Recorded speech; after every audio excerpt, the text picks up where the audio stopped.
मैं सुशील Mittal, Agrasen public school. आज हम अकाउंटिंग इक्वेशन के बारे में डिस्कस करेंगे।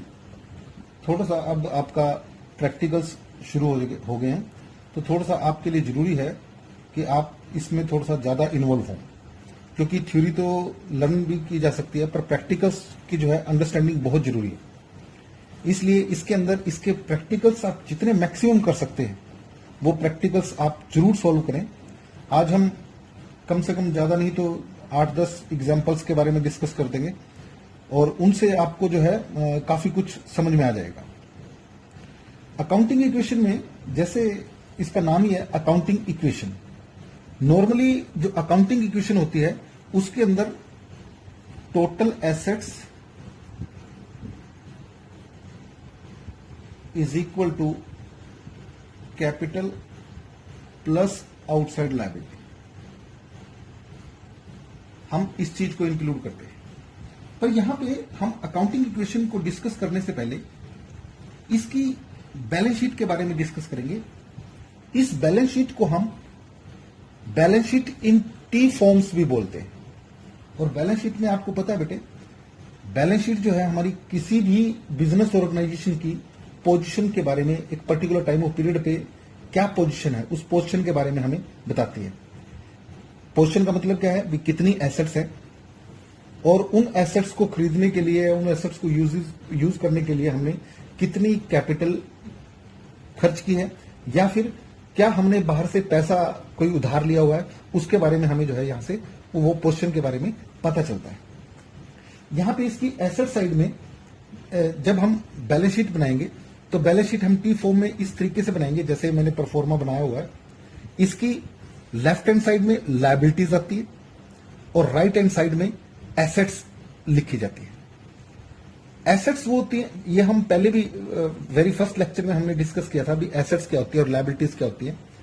एसेट्स हमारी वो होती हैं जिनको हम अपने बिजनेस को करने के लिए जिनको यूज किया जाता है। इसमें non current assets, current assets include किए जाते हैं। ऐसे ही हमारी लायबिलिटीज होती हैं जो हमारे उसको जो पैसा हम बिजनेस के अंदर इन्वेस्ट करते हैं, वो चाहे ओनर्स फंड है, चाहे बोर्ड फंड है, या बाहर से लोन ले रखा है या ओनर्स फंड है, तो उन वो सारा जो लायबिलिटीज जो पेबल है, जो ऑब्लिगेशंस हैं, जो एक बिजनेसमैन को पे करने होते हैं, वो सब जो है लायबिलिटी साइड में लिखे जाते हैं।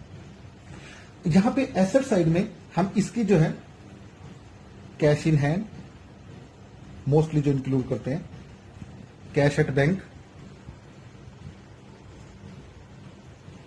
Then bills receivable,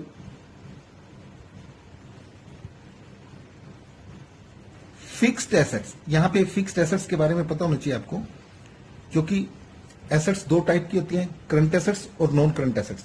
fix assets को हम नॉन करंट एसेट्स भी बोलते हैं।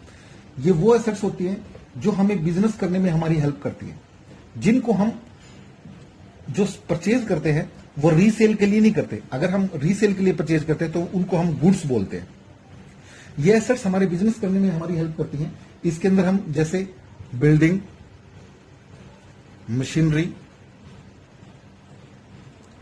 फर्नीचर, मोटर कार, कोई भी इसमें वो हो सकती है, कोई भी फिक्स प्लांट हो सकता है, एटसेट्रा एटसेट्रा। ये चीजें हम जो है इसके अंदर फिक्स एसेट्स के अंदर इंक्लूड करते हैं।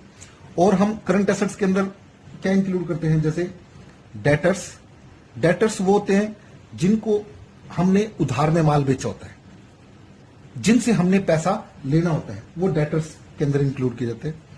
इन्वेस्टमेंट, इन्वेस्टमेंट क्या होती है, when business money invested outside business.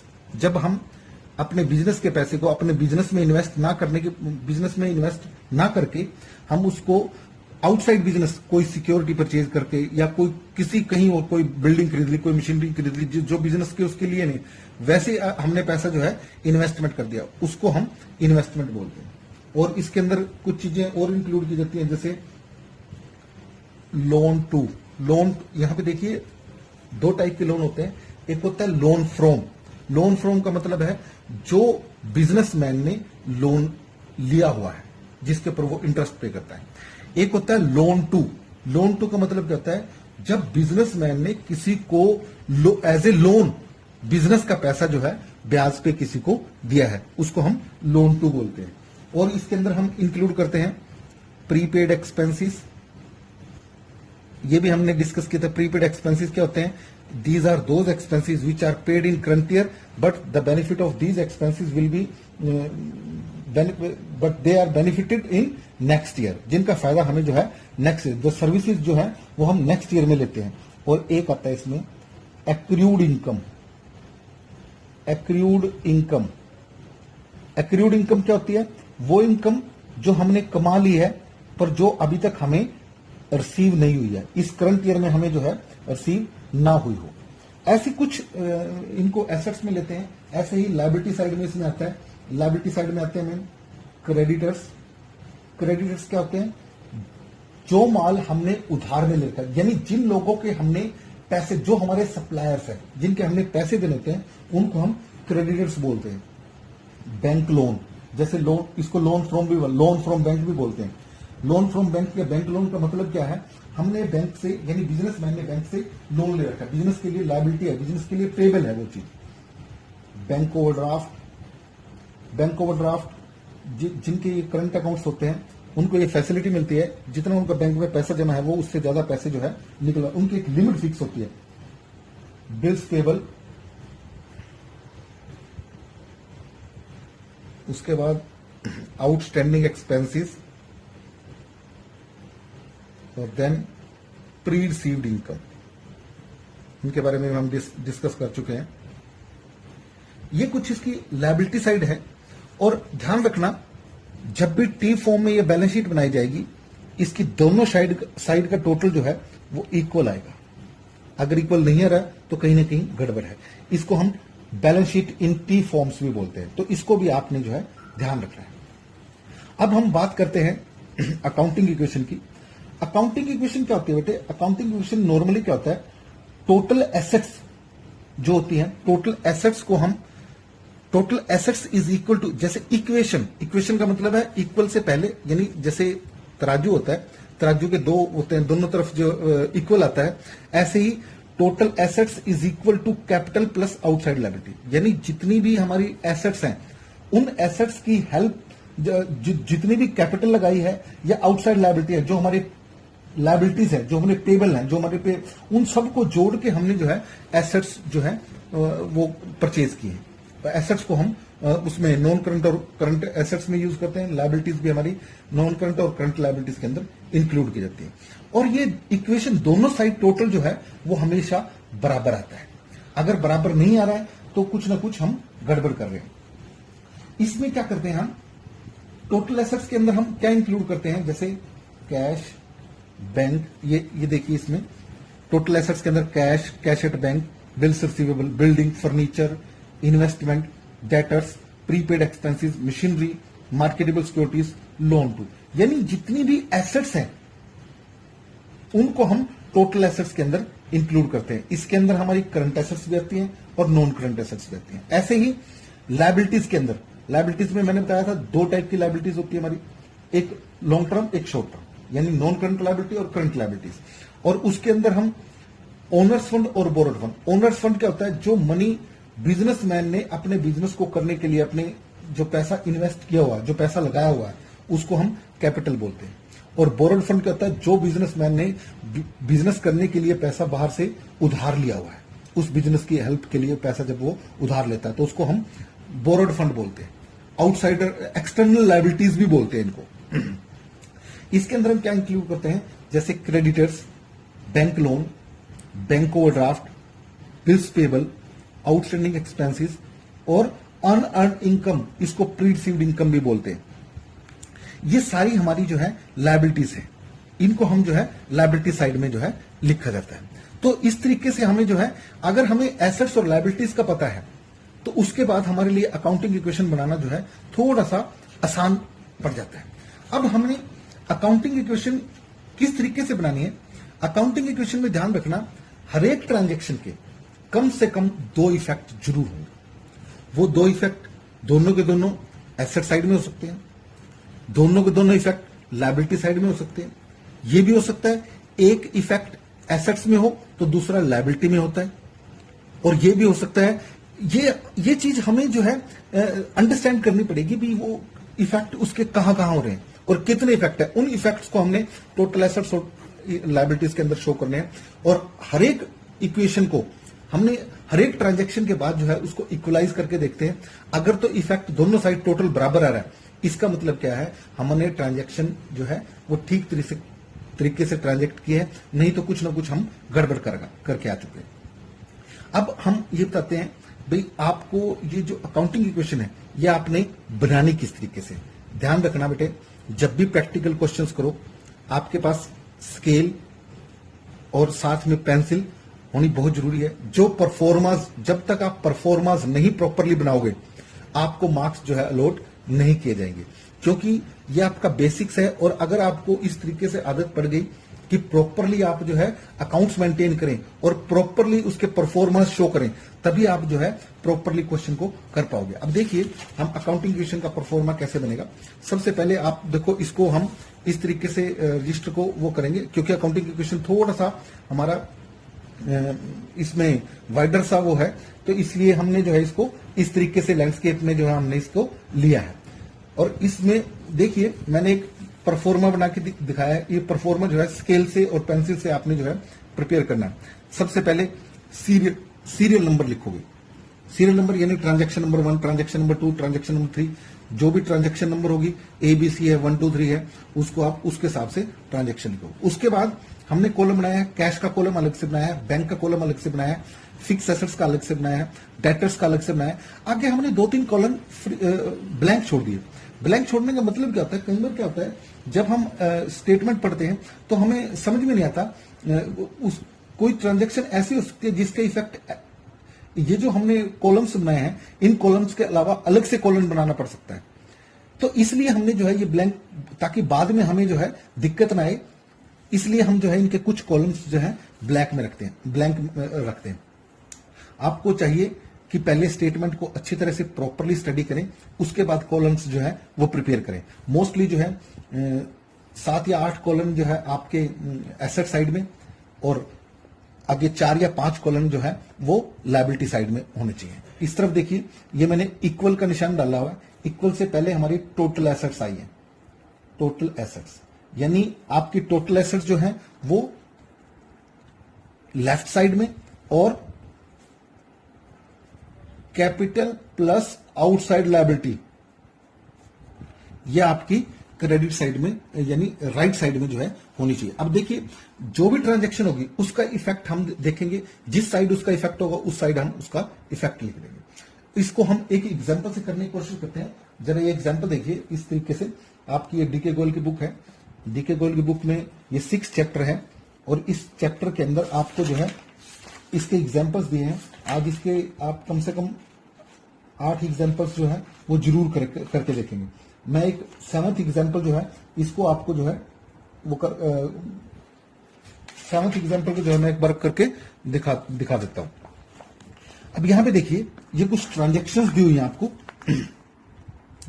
Transactions में देखिए show the effect of following transaction on accounting equation. भाई जो हम अकाउंटिंग इक्वेशन बनाते हैं उसमें इन ट्रांजैक्शंस का क्या इफेक्ट होगा। अब यहां पे इसने ओपनिंग बैलेंसेस दिया है। Manoj started business with cash, goods, building. वो बैलेंसेस उसने किस प्रकार से वो दिया है उसके बारे में हम जो है इनको, सबसे पहले ये ओपनिंग एंट्री हमारी, इसको हम ओपनिंग एंट्रीज के रूप में शो कर सकते हैं। अब यहां पे देखिए ट्रांजैक्शन नंबर 1 है, तो ट्रांजैक्शन 1 में हम जो है इसको लिखेंगे। ट्रांजैक्शन 1 में कैसे लिखेंगे, अब यहां पे देखिए कैश कितना दिया हुआ है, कैश दिया हुआ है 2,30,000, यहां 2,30,000। देन गुड्स का मतलब है स्टॉक। अगर हमारा स्टॉक जो दिया हुआ है उस स्टॉक को हम जो है यहां पे लिखेंगे। स्टॉक देखो स्टॉक वाले कॉलम में, स्टॉक में दिया हुआ है 1 लाख, तो 1 लाख रुपया स्टॉक के कॉलम में। देन उसके बाद दिया हुआ है बिल्डिंग। बिल्डिंग आपकी फिक्स, जितनी भी फिक्स एसेट होंगी, चाहे बिल्डिंग है, चाहे मशीनरी है, चाहे प्लांट है, चाहे फर्नीचर है, जो भी फिक्स एसेट है, मोटर कार, जो भी फिक्स एसेट है वो सब इसके अंदर आप जो है लमसम टोटल अमाउंट जो है उसका लिख दोगे। तो फिक्स एसेट आपकी 2 लाख। और हमने डिस्कस किया था कि जितनी भी टोटल एसेट्स होती है वो सारी टोटल एसेट्स हमारी अब इसमें कुछ आउटसाइड लायबिलिटीज के बारे में कुछ नहीं बताया, तो इसका मतलब क्या है, सारा पैसा जो है ओनर्स ने अपना लगा रखा है, यानी 2 लाख, 4,30,000, 5,30,000। ये 5,30,000 किसका मतलब हमारी कैपिटल होगी, और कहीं पे हम डैश से इसको डिनोट कर देंगे और कहीं हम कुछ नहीं करेंगे। ये आपकी पहली इक्वेशन जो है होगी। अब देखिए 2 लाख, 4,30,000, 5,30,000, यानी दोनों साइड जो है टोटल बराबर है, इसका मतलब हमारी ट्रांजैक्शन ये ओके। अब सेकंड ट्रांजैक्शन कहती है, यहां सेकंड कॉलम लिख लेंगे। अब इसकी न्यू इक्वेशन बनाइए, न्यू इक्वेशन, क्योंकि इसमें टोटल कुछ नहीं किया, तो सीधा हम 2,30,000, 2,30,000 डैश 2 लाख, देन 1 लाख और देन 5,30,000 डैश डैश डैश। ये हमारी न्यू इक्वेशन आ गई। इस टाइम हमारी इक्वेशन ये है। अब इसमें अगली ट्रांजैक्शन देखिए, उसका क्या इफेक्ट पड़ेगा। वो कहता है ही परचेज गुड्स फॉर कैश। यहां पे ध्यान रखना, जब हम गुड्स कैश में परचेज कर, अब देखिए गुड्स जो है दो तरीके से परचेज की जा सकती है, कैश में भी परचेज कर सकते हैं और क्रेडिट में भी परचेज कर सकते हैं। हमें ट्रांजैक्शन को ट्रांजैक्ट करने से पहले उसके इफेक्ट्स देखने पड़ेंगे, इफेक्ट्स कहां कहां किस तरीके से इफेक्ट होंगे। अब जब हम गुड्स कैश में खरीदेंगे, गुड्स का मतलब क्या है, जिसका हम बिजनेस कर रहे हैं, वो गुड्स हमने परचेज किए। उन गुड्स को जब वो हम गुड्स परचेज करेंगे, तो इसका मतलब क्या है कि हमारा एक तो स्टॉक में इंक्रीजमेंट आया, क्योंकि जब आप गुड्स खरीदोगे तो आपका स्टॉक बढ़ जाएगा। दूसरा इफेक्ट आपने ये देखना है, अगर तो हमने गुड्स कैश में खरीदी है, क्योंकि जब कैश में खरीदोगे तो नेचुरल है कि आपका कैश जाएगा। और अगर हमने उधार में खरीदी है, जब आप उधार में माल परचेज करोगे, इसका मतलब क्या है, आपके क्रेडिटर्स इंक्रीज, आपके सप्लायर्स इंक्रीज होंगे, यानी आपने अभी पैसा नहीं दिया, आपने अभी पैसा देना है, तो वो आपके क्रेडिटर्स में इंक्रीजमेंट होगी। तो इसको हम इसका इफेक्ट हम क्या करेंगे, इसको हम किस प्रकार से शो करेंगे। यहां ट्रांजैक्शन नंबर 2, अब देखिए परचेज गुड्स फॉर कैश। अब सबसे पहले स्टॉक का कॉलम देखिए, ये देखिए स्टॉक का कॉलम। यहां पे आप एक कितने रुपए की परचेज है, 50,000 की, यहां 50,000 की परचेज लिख दोगे। अब दूसरा इफेक्ट देखिए कहां होगा, क्योंकि इसने गुड्स कैश में खरीदी है, तो अमाउंट जो है हमारा कैश में से 50,000 डिडक्ट होगा। जब डिडक्ट होगा तो ध्यान रखना, इसको डायरेक्ट में शो करना। इसका मतलब क्या है, ये माइनस करना है, प्लस लगाने की जरूरत नहीं होती, पर जब डिडक्ट करना है किसी में से अमाउंट, तो उसके लिए आपको जो है उसको ब्रैकेट में लिखना पड़ेगा। ये इसकी टर्म्स हैं। अब इसका देखिए, और आगे कोई लायबिलिटी साइड में कोई इफेक्ट नहीं है, तो हम इसको जो है, अब ये हमारी न्यू इक्वेशन क्या बनेगी। न्यू इक्वेशन देखिए, पहले 2,30,000 रुपए का कैश था हमारे पास, जिसमें से 50,000 रुपए की हमने गुड्स परचेज कर ली, तो 1,80,000 कैश बच गया हमारे पास। उसके बाद इसमें कोई चेंज नहीं आया, फिक्स एसेट 2 लाख की एज इट इज है। अब देखिए स्टॉक पहले 1 लाख रुपए था, अब 50,000 रुपए के गुड्स हमने और परचेज किए, तो इसका मतलब हमारा जो स्टॉक है वो 1,50,000 रुपए का होगा। उसके बाद बाकी और किसी में कोई वो नहीं है, 5,30,000 की कैपिटल एज इट इज हमारी जो है उसमें रहेगी। अब ये हमारी न्यू इक्वेशन आ गई। उसके बाद हम नेक्स्ट ट्रांजेक्शन देखेंगे। आगे ट्रांजेक्शन में लिखा है he sold goods for cash costing 20,000। अब यहां पे देखना, ये थोड़ा सा आपको इसमें चेंजेस है। हमने क्या किया, हमने गुड्स 20,000 रुपए की कॉस्ट गुड्स हमने 35,000 में सेल कर दी। अब यहां पे देखिए, इसकी जो है 2 के बजाय 3 ट्रांजेक्शन पे हो सकती है। 3 ट्रांजेक्शन कैसे होंगी, क्योंकि जब हम गुड्स को सेल करते हैं तो उसके प्रॉफिट लॉस का इफेक्ट जो है वो हमारी कैपिटल पे पड़ता है। क्योंकि आपको पता होना चाहिए, जो कैपिटल है हमारी, कैपिटल के अंदर जो मनी इन्वेस्टेड है, ओनर्स ने इन्वेस्ट कर रखी है, और जो प्रॉफिट हुआ वो उसमें जोड़ दिया जाता है। तो हम इसको किस प्रकार से शो करेंगे, ये देखिए जरा। अब देखिए 20,000 रुपए की कॉस्ट की गुड्स थी, इसका मतलब क्या हुआ, हमारे स्टॉक से माल जो है वो 20,000 का लेस हुआ। लेस हुआ तो मतलब इसको ब्रैकेट में क्लोज कर देंगे। अब क्योंकि वो 35,000 में सेल किया, 35,000 में सेल करने का मतलब क्या है, हमारा कैश 35,000 से इंक्रीज हो गया। अब देखिए 20,000 की चीज हमने 35,000 में सेल की, इसका मतलब क्या हुआ, हमें 15,000 का जो है प्रॉफिट हुआ। और मैंने क्या बताया था आपको, अगर बिजनेस के अंदर कोई प्रॉफिट या इनकम होती है प्रॉफिट या गेन या इनकम होती है तो वो कैपिटल में 100% प्लस होगा ही होगा, चाहे वो हमें मिल चुका है या नहीं मिला है। और कोई भी एक्सपेंसेस या लॉस होगा तो वो कैपिटल में से डिडक्ट होगा ही होगा। अब अगर मान लो ये 20,000 की चीज 35,000 में सेल की, 15,000 का प्रॉफिट हुआ तो 50,000 हम कैपिटल में जोड़ देंगे प्रॉफिट। अगर बाई चांस 20,000 की चीज 15,000 में सेल करी होती, उस सिचुएशन में क्या होता, स्टॉक हमारा 20,000 का लेस होता और कैश के अंदर 15,000 पे ऐड होते। पर हमें 20,000 की चीज 15,000 में सेल किया तो 5,000 रुपए का लॉस हुआ। यहां पे कैपिटल में से 5,000 रुपए हमें लेस करने पड़ते, यानी इसके हमने 3 इफेक्ट देखे हैं। नॉर्मली 2 होते हैं, पर जो गुड्स हम जिसमें प्रॉफिट लॉस दिया हो उसके हमें 3 इफेक्ट भी जो है, 3 जगह ट्रांजेक्शन भी जो है वो करनी पड़ती है। और अगर उधार में भी बेची होती और कुछ कैश में partly credit, partly on credit और पार्सली ऑन कैश, तो उस केस में हमें जो है इसके 4 इफेक्ट भी करने पड़ते हैं। तो अब हम नई क्वेश्चन देखेंगे। ये आपका हो गया 2,15,000, 2 लाख रुपए। देन ये आपका 1,30,000 रुपए का रह गया।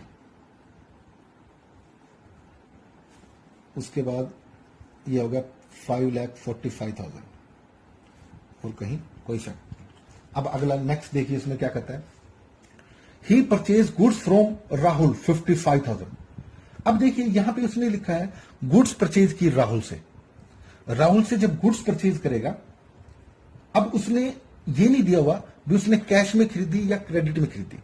तो यहां पे बच्चों आपको एक चीज ध्यान रखनी पड़ेगी, जब आपको नाम दिया हो और कैश और क्रेडिट के बारे में कुछ ना कहा हो, तो ध्यान रखना बेटे, हमें क्रेडिट परचेज या क्रेडिट सेल ही माननी पड़ेगी।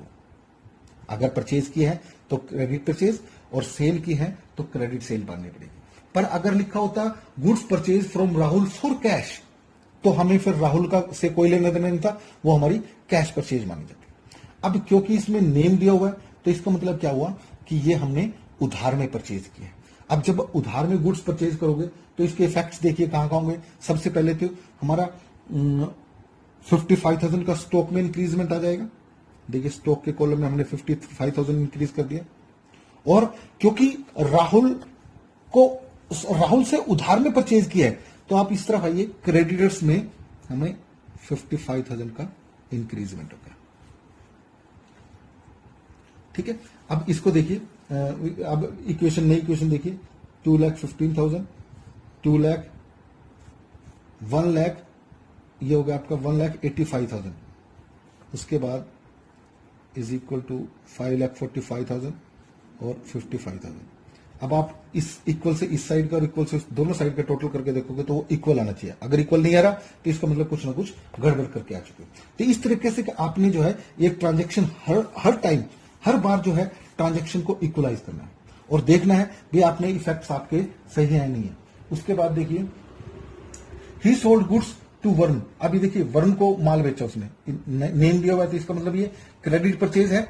52,000 की कॉस्ट थी और 60,000 में आपने जो है सेल किया है, तो वही सेम ट्रांजेक्शन क्या, स्टॉक में से हमारा 52,000 लेस होगा। 60,000 के आपके डेटर्स में आपका जो है 60,000 का इंक्रीजमेंट आ जाएगा। स्टॉक में से आपका 52,000 लेस हो गया और क्योंकि 8,000 का प्रॉफिट हुआ, ये आप कैपिटल में प्लस कर दोगे इसको। मतलब इसको फिर इसकी ट्रांजेक्शन ऐसे न्यू इक्वेशन बनाओगे। न्यू इक्वेशन 2,60,000, ये इसमें 52,000 घटाओगे 1,33,000, देन 8,000, इसमें 5,53,000 और 55,000, लाइक दिस। इस तरीके से आप इसको जो है शो करोगे। ऐसे आपने हर एक ट्रांजेक्शन को जो है इसमें शो करना है और लास्ट में जो टोटल आएगा वो भी आपका जो है दोनों साइड का टोटल इक्वल आएगा। उसके बाद वो कहता है he sold goods to, then he paid cash to Rahul in full settlement. अब देखिए राहुल को उसने कैश में पेमेंट, राहुल के 55,000 देने क्या है, यानी 55,000 देने थे और हमने 53,000 जो है उसको शो कर दिए, दे दिए। तो इसका मतलब क्या हुआ, 2,000 रुपए का हमें प्रॉफिट हुआ। तो हम क्या करेंगे, हमारे कैश कॉलम में 53,000 लेस हुए, तो आप कैपिटल के अंदर ऐड कर दोगे। ठीक है मेरी बात। तो इस तरीके से आपने जो है इसको शो करना है। फिर हम नई क्वेश्चन बनाएंगे। 1,62,000, 2,60,000, 1,33,000, देन 5,55,000 और देन ये 50,000 नील हो गए। मतलब इस तरीके से ये इक्वेशन जो है आपकी वो बनेगी। उसके बाद सैलरी पेड मतलब कोई भी एक्सपेंसेस है, जब आप कोई भी एक्सपेंसेस पे करोगे तो आपके कैश में से और कैपिटल में से लेस होगा एक्सपेंसेस, और कोई भी इनकम होगी वो कैश और कैपिटल में जरूर जुड़ेगी। कैश में मतलब अगर कैश में मिली है तो, कैश में नहीं मिली है तो एक्रूड आउटस्टैंडिंग प्रीपेड उसके अंदर जो है हम उसको डील करेंगे। तो इसके ये क्या होगा, सैलरी पेड सीधा जो है इसके दो इफेक्ट क्या होंगे, एक 20,000 आपका कैश में से लेस हो जाएगा और 20,000 आपका कैपिटल में से लेस हो जाएगा। तो इस तरीके से आपने जो है ये अब जैसे देखिए यहां पे इसने देखा है रेंट आउटस्टैंडिंग। रेंट आउटस्टैंडिंग का मतलब क्या है, ये वो रेंट है जो हमने इस साल में देना था पर हमने इस साल में इसको नहीं दिया। तो इसका मतलब क्या हुआ, हमारा क्योंकि ये लॉस होना था तो इसको हम कैपिटल में से तो लेस करेंगे, कैपिटल में से 3,000 लेस हो जाएंगे। और क्योंकि अभी तक हमने अगर पे कर देते तो कैश में से कम हो जाता, क्योंकि अभी हमने पे नहीं किया तो इसका मतलब क्या हुआ, इसको लायबिलिटी साइड में अलग से कॉलम में दिखाएंगे आउटस्टैंडिंग एक्सपेंसेस के अंदर 3,000 रुपीज, यानी आउटस्टैंडिंग एक्सपेंसेस हमारे बढ़ जाएंगे। और क्योंकि हमारा ये लॉस है तो इसलिए हमने इसको कैपिटल में से लेस कर दिया। इस तरीके से इसके इफेक्ट जो है वो दोनों साइड में इफेक्ट जो है वो होंगे। उसके बाद कमीशन रिसीव्ड यानी इनकम रिसीव हुई है। इनकम जब रिसीव होगी तो एक तो आपके कैश में बढ़ जाएगी और क्योंकि प्रॉफिट हुआ तो कैपिटल में उसको जो हम ऐड कर देंगे।